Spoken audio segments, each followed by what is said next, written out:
Ohio? Oh, wow. What? Cincinnati No way. is the biggest Oktoberfest. I thought of it was either Ohio or like Idaho. I was going to go as random as possible. They call it Cincinnati Oktoberfest. 500,000 people. Inspired by the adventures of our nurses, therapists, and techs, A Beer with Atlas is the only healthcare traveling, craft beer drinking podcast. Each week, we'll open a few beers, talk about the brewery and the style of beer, and then dive into some research curated specifically for each episode. In the end, we hope each one sounds like a conversation you'd have with your friends while enjoying a few cold ones.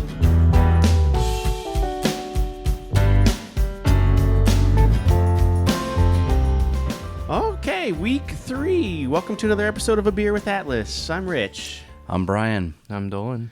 More Oktoberfests. Yes. God, I love this time of year. Have I said that lately? I love this time of year. Not lately. Okay. I'll say it again. I love it too, especially today. It's like crisp 49 degrees outside. Oh, it's perfect. Yeah, it's great. It's so perfect. It would be even better if we had just like a little fire. Like you have a little fire and... Oh, yeah. It's in that, as of recording, it's in that weird time where it's like I wake up and I don't know what to put on. Yeah. Yeah, the temperature's going up like 40 degrees every day, which is strange. In the morning, it's, a little chilly out there. And then by the end of the day, it's too warm. You got to drink your Oktoberfest early in the morning. Right now. Like we are right now. Like we're doing, yeah.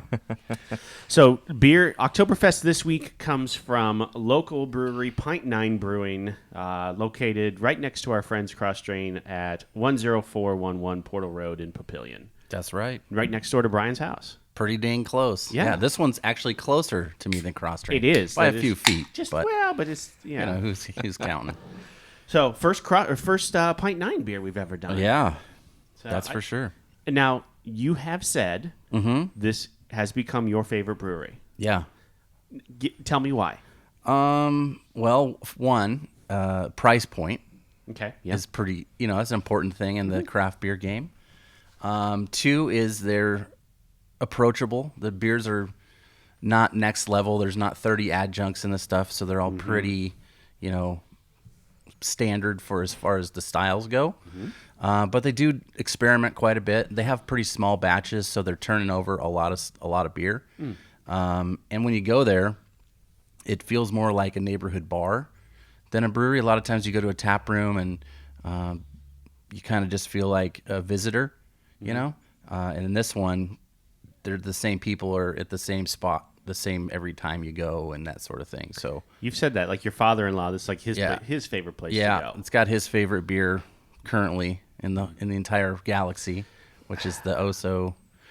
We should cafe. do that one at some point. We really should, because it's good. It's a brown, but it has coffee. Yeah.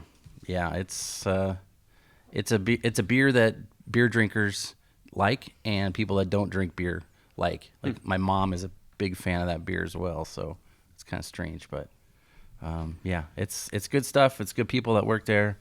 They have, I think it's on Tuesdays. They do like a deal where if you buy 3-4 packs, you get like $3 off, $1 off crowlers on Tuesdays. So it's even more affordable. Nice. So I like to swing in on Tuesdays and see what's what. This is really good. I assume you've had this before. I haven't had it this year. It's maybe sweeter than... It's a little less reddish in color than some of the ones we've had before. Less malty, possibly? Yeah, I don't think it's as malty. It's good.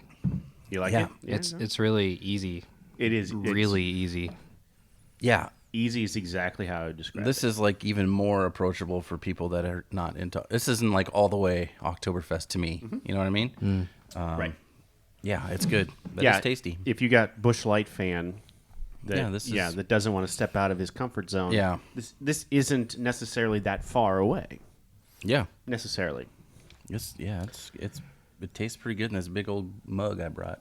So Pint 9, like I said, located on Portal Road there in Papillion. If you drink too much, you can go to Brian's house and you sleep on his back patio or something. Yeah, I got a couch downstairs. Oh, there we go. Oh, really? I chose the patio last time. I didn't even know you were there last Didn't time. even know. You That's didn't weird. you didn't notice, but That's okay.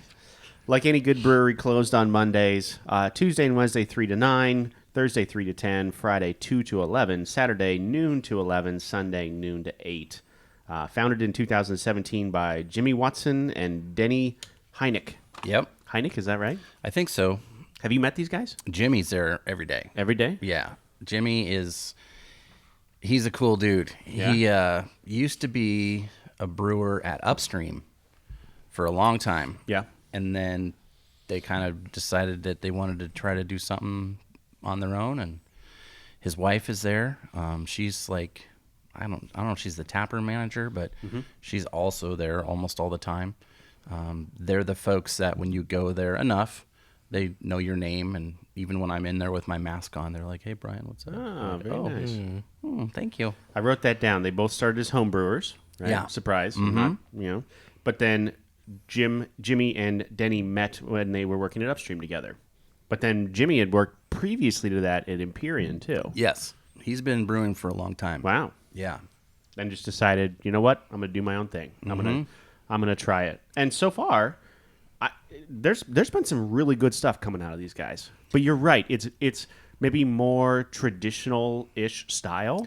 It's very much European or German style. I mean, there's a lot of like lagers. There's a lot of wheat beer. There's usually two different kinds of wheat beer that they have on, a brown. You're not getting a whole lot. I mean, they do have, in the wintertime, they always do like a barrel-aged imperial stout. And they do like a Scotch ale. And they do, the standard stuff that you're going to get other places. But then they always have like, there's they call it a session red, which a lot of places don't have red ales. Yep. And that one is super tasty. It's like 4.2%. Oh. They just started canning that one recently too. What's but it? I like red ales a lot. It's really good. Really? Because it's got enough malt to it that it tastes like you're doing something, and it blends with Mexican food a lot. I've had it with that a few times. Didn't they have they had a Mexican lager too, didn't they? They had the Al Pastor, which was the pineapple. the pineapple. One. That was Right. super good. But yeah, they've made a whole bunch of different beers, and they share, I guess you'd call it sharing, the food trucks with Crosstrain. So there's like food trucks there every day, just about, and they have bar games in their tap room and a nice couch to sit by. One of the reasons I like to go there is they actually are sports fans. So if you want to sneak away from your house maybe and take your father-in-law and go watch the Royals baseball game or a football game, they have it on there. Oh. Whereas for a long time, the Crosstrain, there was no TV. They didn't want TVs, No. right? They didn't want that. So if you're looking for that sort of Sunday afternoon thing, then that's a good spot to go. That's the place to go. Yeah. I almost wonder if our research crossed over into each other. Maybe. We'll see. All right. I'll let you go first. You want to know about the name? That's exactly what it is. I got some of that. I All was right. curious about that, so I Yeah. looked that up too. I've heard the story Okay. from Jimmy before, and his wife has also told us that. But Okay. So Pint 9, I think it was, he was maybe in the military or something, so he was in Europe for some reason, and that's how they would, the metric system, right? So Right. he would be drinking half liters of beer, which is 500 mils or 16.9 ounces. So a Pint 9 is 16.9 ounces. So that's, since they're a European style brewery, they, I guess, took a European style beer measurement name. Perfect. And it kind of has a cool ring to it, I guess. Yeah, it's just a measurement of beer. I did not know. I had didn't to know look that it up. either. I had to look it up. Let's see, what else did I write down? They say they brew American, Belgian, German, and English style beers, which is totally true. They have an ESB, which is an extra special bitter. It's an English style beer. It says bitter, but it's not. It's not like a hoppy IPA or anything. But 400 years ago, that was deemed bitter. Bitter. And they make one, and I think Empyrean and Lincoln make one, and that's like the only places that make it in Nebraska that I've seen. Aren't they generally like a 4%er type Yeah. of? Yeah, it's Yeah. not very much. Nope. But it's just enough that it's a little different than your standard Pilsner or lager sort of situation. This beer is a marzen style, which we've talked about before. It's a little bit bready, a little bit malty. There's 20 IBUs, so that's hardly anything. And 5.8%. Do we have an average on like Oktoberfest Marzen styles? I think 6.5 is as high as it gets. Okay. And usually they're in the 5 range, just because traditionally you're drinking them and, the big monster. you need 3 modes. hands, your hands and somebody else's to lift the glass. So Yeah. you don't want a 9%. Well, maybe you want a 9%er, but you're not going to last very long. You brought it up before, though. Like, those Germans can drink. Like, we think we can drink. Yeah. But they're hammering those big old Oh, yeah. steins, Yep. and they're fine. More than one. Yeah. Yeah. I'd like to try it someday. I think we should. I mean, I've done, like, in Nebraska, there's a few different little mom and pop Oktoberfests, and those are fun. Yeah. But I'd like to get there with, the big mug. I want there to be a language barrier. Yeah. And just your language is beer, And just right? point to it. Like, And it's empty, and Beer. then yeah, and they give you more and beer. they give you more. Or your plate's empty, so they give you more sausage or whatever. Schnitzel. Yeah. Yeah, that would be good. Doesn't matter. So where does do you guys know where the boot comes from? I don't know. No, I don't know. I'd like to know if that's like an actual Oktoberfest thing. I think it's just or a German thing. just a German thing in general. Because who has that in town? The German beer place inside of Crescent Moon. Crescent whatever Moon, that's called down in yeah. the basement. Yep. Yeah, that I place. think at Rothskeller they have it, maybe. Well, they do Do it they? at the Oktoberfest thing that they have. Is it in Benson where they have that? maybe There that would be was- the Raskeller. Yeah, there down was a there. Crescent Moon Oktoberfest this past weekend. They Oh, just for had real? theirs, yeah. Oh well.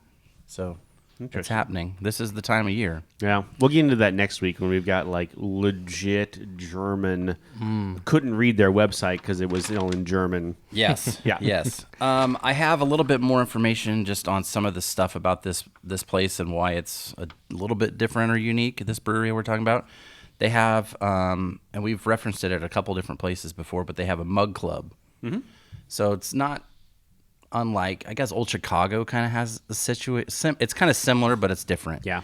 For this one, you give them 5 $100 bills, crisp ones, please. Okay. So you get $500. You give it to the brewery, and you're in for life. Here's what you get for this. You get a ceramic, like hand-thrown mug that hangs on a hook behind the bar. Okay. It has your number on it. You can decorate it or whatever you want to do. Okay. And every time you go in there, you get they give you that. That's what you drink your beers from. So you're paying for a pint, but you're getting it in like it's a little bit bigger than this. In a big stein looking. right. Okay. So you have that. Interesting. Always you get $1 off crowlers, $1 off 4-packs, 10% off any sort of merch you want to buy. Okay. They have parties. So at the end of the year, they have specific party that they do for just the club members. Okay. And they have club member beers only that you can get. Then they also do a party where they brew a beer. So you get to go to like help brew a beer when Jimmy's brewing one day. You go there and hang out and Really? just drink beer and shoot the shit. Wow. You get 2 free bombers every year. So they do some glass bombers. A lot of times they'll do one in the summer. They have this like it's like a peach Berliner Weiss, basically, I'd call it. It's called Fuzzy Britches, I believe, and they bottle that, and that's really tasty.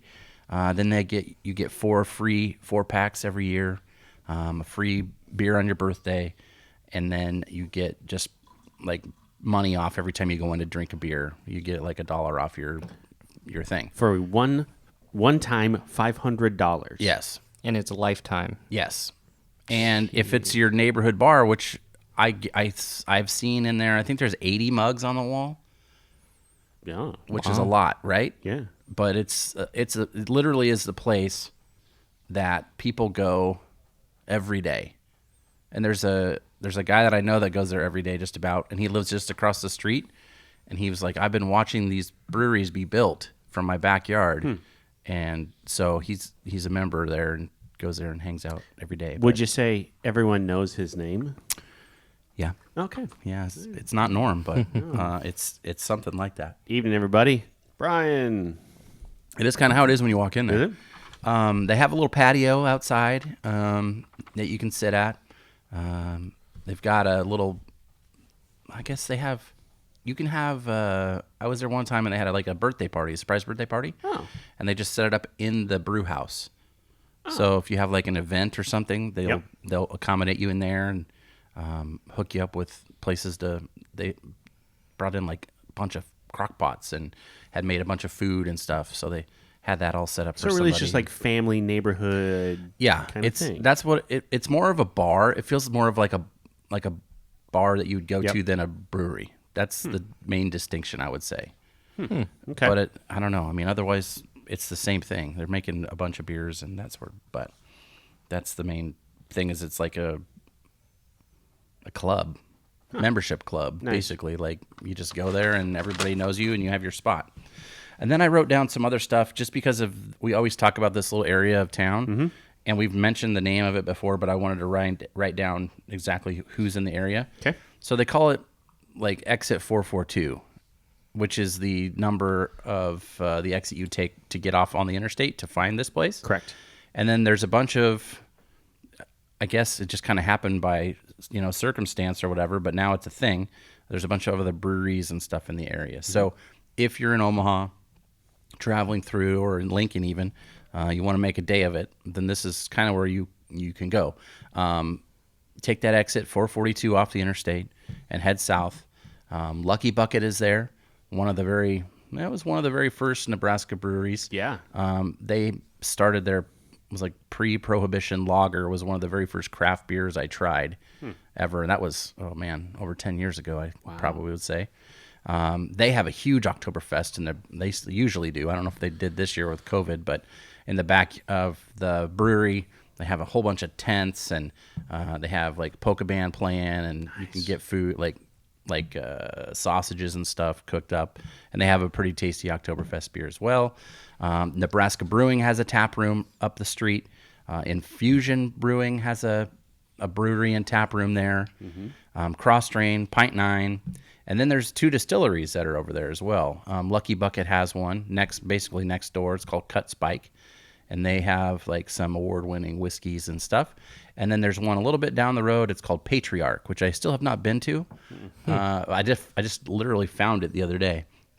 But they do tastings as well, so you can do a flight of like spirits. Oh. And you can buy bottles to go and that sort of thing. And they used to Groupons a lot, so you can get like. For $25, you go in and get a flight, and they give you a bottle or something like that. So that's another thing Interesting. I would say is a tip if you're going to be in a city for a while, is check those like Groupon or those sort of, like discounted sites. A lot of times you can find stuff for breweries and stuff. Get you a good deal. I heard this Patriarch, is that it? That you can now you have to pay extra for this or whatever. You can go in and be part of the distilling process with them. Yeah. And then they have smaller barrels. That's your barrel. That's cool. I think who does that? Like there's a Maker's Mark does that on a big scale. Wow. But I think Crosstrain has used some barrels from Patriarch, from what I remember, for some stouts and things. And I know they have an event going on soon here. Crosstrain does, with some barley wines that are coming out that have been aged in like 18 months, I think it sounds like. Ooh. And then there's some stouts they might leak out too. So they all kind of share each other. A lot of the barrels come from Patriarch because they make whiskey and vodka and that sort of stuff. I think they even have tequila. But a lot of the breweries around that area try to get their barrels to age stuff in. So what I find interesting just in general about the beer community is like in general they all get along. Like they all like each other. Yeah, I think so. I know that is it Jimmy's wife that has actually filled in at Crosstrain before, working behind the bar. Like she's come over and worked behind the bar there. Yeah, they have definitely shared employees. I know that for a fact. Yes, which is crazy weird. It seems to me like in most places, but yeah, I think it's good if your brewery's doing well, especially when your next door neighbors are another brewery. Right. It's only can only help you bolster your business. Because a lot of times people go to one and then they go to the other, same sort of situation. There's enough of a difference between the two styles that you can do that. Yes. When my father-in-law's in town, Pint 9's probably where we're going to go, at least back in pre-COVID days when we actually go and sit at the bar. Because these are a little bit more approachable for a guy in his 60s, you know what I mean? Yep. Who was drinking PBRs and whatnot. Well, let's be fair, like because I've drank with him before. Sure, yeah. He'll try pretty much anything. That's because I've been around him for 20 Okay. years. All He wasn't that way before, but but then if you want a sour IPA or some sort of hazy IPA or something like that, Crosstrain's probably where you want to sneak over and grab some of those too. So I still remember at the beer fest we just went to before all this crap started. Yeah. He grabbed me and was like, "Hey, you got to come try this cider from someplace in Iowa." Yeah, yeah. And he's like, okay, well, I guess we're going to go drink some cider. Yeah, we Why did. not? Yeah, And it fun. was delicious. It was. That's a Yeah. good one, yeah. Let's see what else we got. I have, basically, this is a Marzen, and we talked about it before, but I just wanted to recap it because I don't think we've talked about it this year. But that's one of the Oktoberfest styles of beer, and it's usually golden, which is probably what I would call this. Yeah. It's not brown, but it's not red. But sometimes they're coppery too. I think the last beer we did was more reddish in that vein. They're brewed in the springtime every year, all the time, so that you can drink them. They're ready by autumn, right? And that's just how it was. Rooted in Germany, Austria, and then even England has this style as in their repertoire of 500-year-old recipes of beer. Munich malt is basically what's always used. Let's see, what did I say here? Oh, yeah. They're mostly local, especially in Europe. So you're not getting a lot of distribution on Oktoberfest because it's kind of a small window of which generally they're consumed. So there's not a whole lot of like national brands. Sam Adams makes one that's really good. And that I would assume is the biggest one that's all around. Founders, I think, I know they have one, and I know that gets around the Midwest, but I don't know if it's going to hit the coast. Otherwise, there really isn't a big one other than some of the German places that, we've featured before. That's what I've noticed there so HyVee is our local grocery store, right? Where, so it's August because there's Sam Adams Oktoberfest on the shelf. Yes. And or then right when you walk in the front door. Right when you walk, there's a big old stand of it Yeah. or whatever. But then you start to see, like, I was there the other day. There was the Pint 9 had a big stand. And then, there was the, I want to say Barntown, and that's not right. The place out of Iowa, I can't remember the name. That's not too far from here. That has, their Oktoberfest is out now. Oh, okay. And so there's a big old stand of that. Yeah. I can't believe I don't remember the name. Anyway, so local stuff starts showing up too, and starts pushing the Sam Adams stuff back into the cooler section A little bit, yeah. Yeah, but you know what? That's how you know that it's August. You know that it's going to be fall. Yeah. Is you start seeing these beers on the shelf. And then you got to stock up, man, because it's not out there very long. And if like was talking with my mom the other day, and I think we've talked maybe briefly about her on here before, but I grew up never seeing her drink a beer, like hardly ever. Maybe with a pizza, she'd have like a Bud Light, maybe. And then the last 5 years, she's become like a barrel-aged stout head. And then she'll send me pictures like a lot of people do. And that's one of the gifts of this game is people sending me pictures from HyVee and being like, what should I get? This one or that one, So I have to be like, you'll probably enjoy this one. So she took home some Oktoberfest the other day and grabbed a Killian's Irish Red. She's a big Red fan. So she was, sent me a picture the other day. And she's just like, I got to get these Oktoberfest beers while they're here. She's like, who are you? Because I didn't get this beer tasting from her. This was my dad all the way. So it's interesting to see her in her now retirement become a craft beer nerd. It's going to happen when I'm around and my brother-in-law who brews beers around and my sisters are, she's going to have to just It's just going to happen. Yeah. It's interesting that you mentioned that most of these come from small breweries. Like they're very localized. Like a lot of these. That's actually on the Pint 9 website. when they're explaining where the name came from, reference that. They say, and I clipped this out just because I thought it was interesting.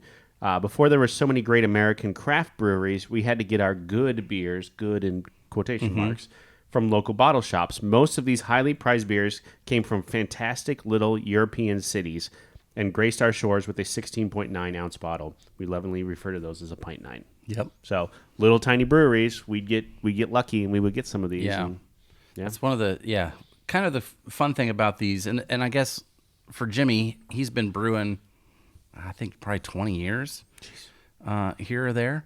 But he was a fan of European style beers, and that's why his brewery is what it is. But it's good to have those people have those experiences, because otherwise we don't get to taste this beer. If he hasn't been to Europe or he wasn't looking for those certain things at the bottle shop, which I am actually going to today. I told my wife I haven't been to we have one basically left in Omaha, which is Beertopia. Yeah. I haven't been there since pre-COVID, and I'm going today because I'm basically out of bombers at my house. I'm out of stouts. It's stout season. It's coming up. I have a kid on the way that's due in February, so I will not get to leave my house. I need to have rations. Stock up now. Yes, so I'm going to do that today. So I'm going to hit the old bottle shop and see what I can find. The other little piece of research I did for this episode is I wanted to talk about the biggest Oktoberfest in the United States. Okay. You know where it's at? No idea. Dolan? If I had to guess. Yeah, guess. Let's guess. Okay. Somewhere in the East Coast. Probably in Close. Close? Okay. Yeah. I'm going to say like Ohio. Okay.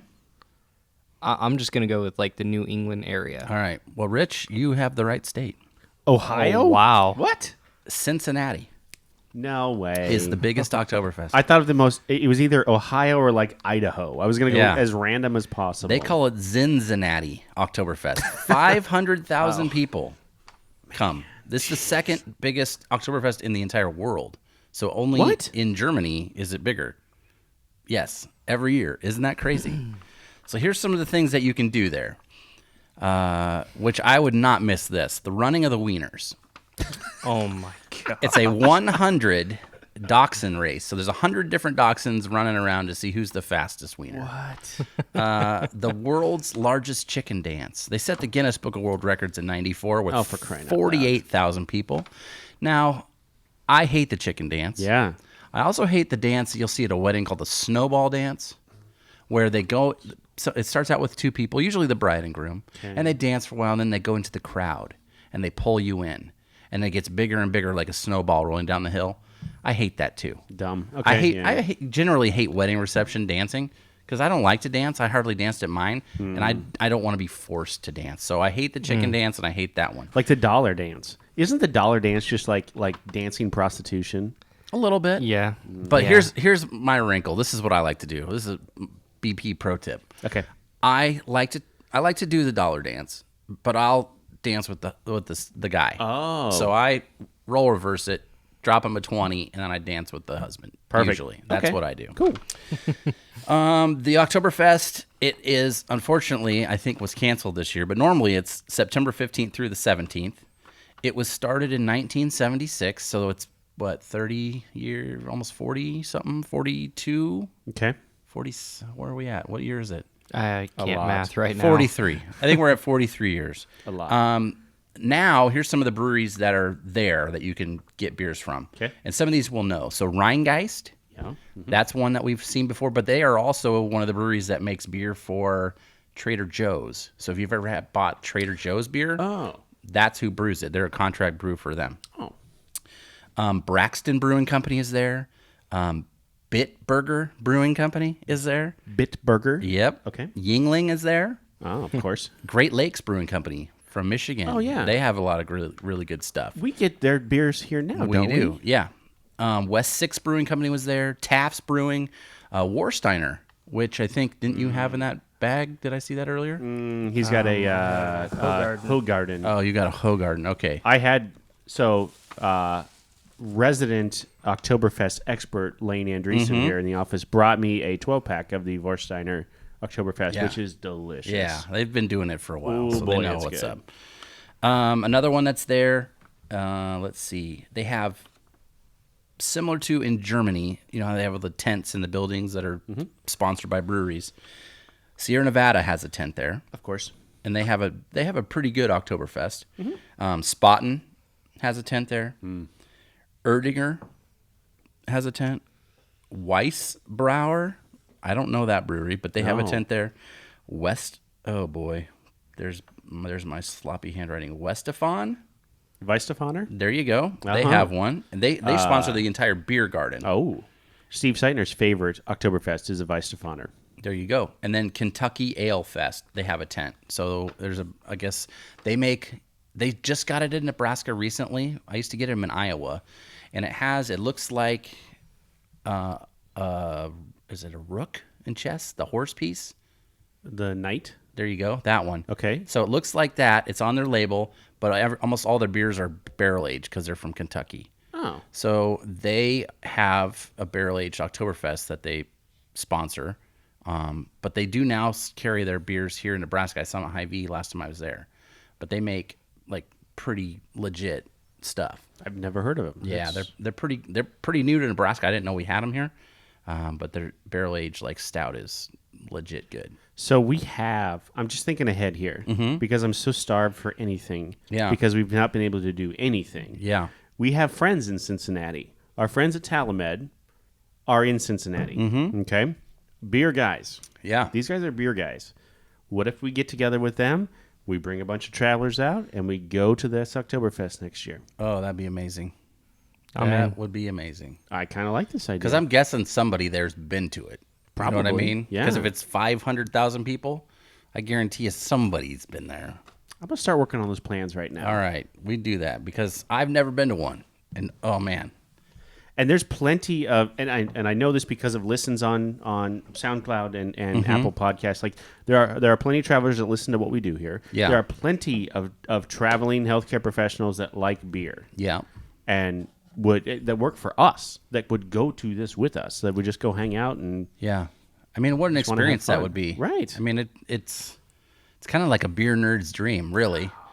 You know what I mean? Yeah. Other than like the Great America Beer Festival, which I'd have a hard time finishing a day of that. I'm just going to be honest. I would try everything that was there, and that would be bad. Yep.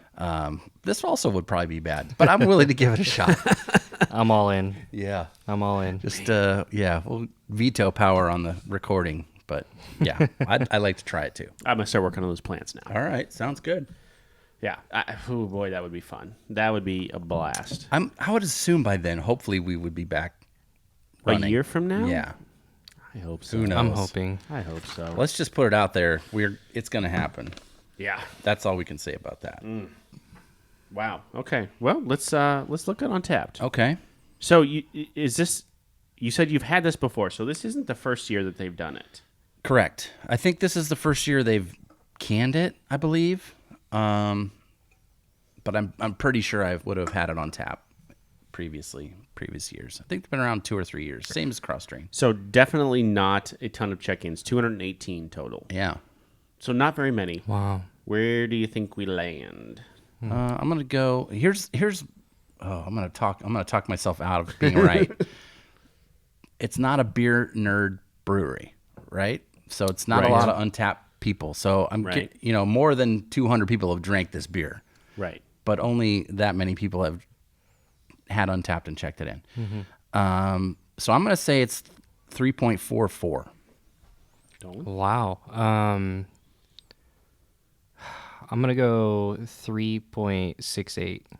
You're gonna be surprised. 3.93. Ooh, nice. Right. Yeah. But use your same logic. This isn't necessarily a beer nerd's beer. Right. However, beer nerds would recognize, wait a minute, there's something special. That there's it's something good, yeah. different about this. Yeah, like true. there's something legit about Yeah. how this tastes. So yeah, it gets a higher rating. I think as I would go, it's 3.75 to 4, Yep. right in there. I think so too. You know, there's I would buy a 4-pack of this, or would they come in 4-packs? I Yep. assume? 4-packs. Yep. And be very happy to share 2 with neighbor or whoever and Yeah, introduce them to something like this. Yep, it's because it's one of these that I don't even know if they have it anymore. I think I was just there, and I think I wanted to get some more because I bought a 4-pack, obviously, and here's 3 of the 4, right? So I have one left at home.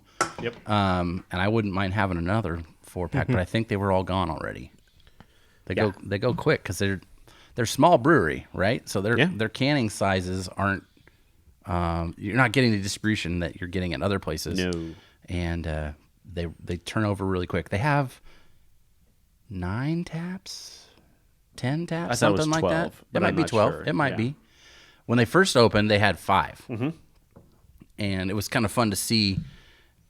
Gradually, they'd get bigger and bigger and bigger. They always had a spot on there for more tap heads, you know? Yep. And the Crosstrain was the same way. Yeah. Because when Crosstrain first opened, they had all the tap heads, but they were doubled. Yes. Right? Yeah. And now it's like they're all different beers. Left bartender had the left side, right bartender had the right side. Which is cool to see. I mean, that's growth, Right. right? And which is neat to see that. And they're so different places, but they share a love of, sharing good beer with people. Yep. And they have different crowds, which is fun because you can always get into one or the other spots, you know, and the food trucks are there, and it's a good spot. There's a big bike trail that's back behind there that they've been doing some fundraising with, trying to connect the breweries to the bike trail. Yes. So that's been a fundraiser this whole year they've been working on, and that's just a good spot to go. I have fond memories of when Crosstrain opened, and that one of my fond memories is there used to be a very large garage-sized door in between the 2 breweries in the back. Mm-hmm. And so I use we loosely. I went maybe 2 or 3 weekends to help them in paint and move stuff around, just extra set of hands, right? Whatever. Unpaid. I just went out. We just went to help and drink beer or whatever. Seitner was with us one weekend. It was just a lot of fun. We crossed over. We were looking for something, and we're like, oh, the Pint 9 guys have it. So we crossed over into Pint 9, and they weren't nearly as far along. Yeah. We helped them move a couple things like into place, like a couple of the fermenters and stuff. He's like, hey, you got extra hands. Okay, move this over here, and that type of thing. So, but the floors were still, like half the floors were done, half the concrete, like don't walk on this concrete. Yeah. The drainage, like they didn't even have the grates down on the drain. Right. They were just cut holes in the concrete, and don't step in there. Yeah, it was super cool. It was to see it kind of, and then we walked up front, and I want to say it was Jimmy. I don't know them well enough. Like there wasn't even a bar top on the bar yet, and he was like, "Yeah, the bar goes here, and the vestibule and or whatever and stuff." So like it was super early on, but it was just a fun memory, just hanging out there with those guys drinking and them talking about how awesome it's going to be when they open. Yeah. So Well, now here it is, 3 years later, and yeah, that's we're drinking their usually beer. if you can make it a year, you're doing pretty okay usually. So Yep. I feel pretty good about it. I don't get to go over there often, but ever since they started doing the food trucks, it's been way easier to convince my wife. They have some great food trucks. Yeah. Can we carve out 2 minutes to talk about food trucks? Absolutely. I recently discovered this, and I don't know how I didn't know about this. Okay. I was taking my son to get his haircut, and he gets his haircut off 108th Street in Omaha, so it's north-south. I know what you're going to bring up. Taps and trucks. What? It used to be a Sonic, right? And then it went out of business, and now it is a spot where every day different food trucks in Omaha show up for lunch and dinner, and then they have craft beer on tap in the building.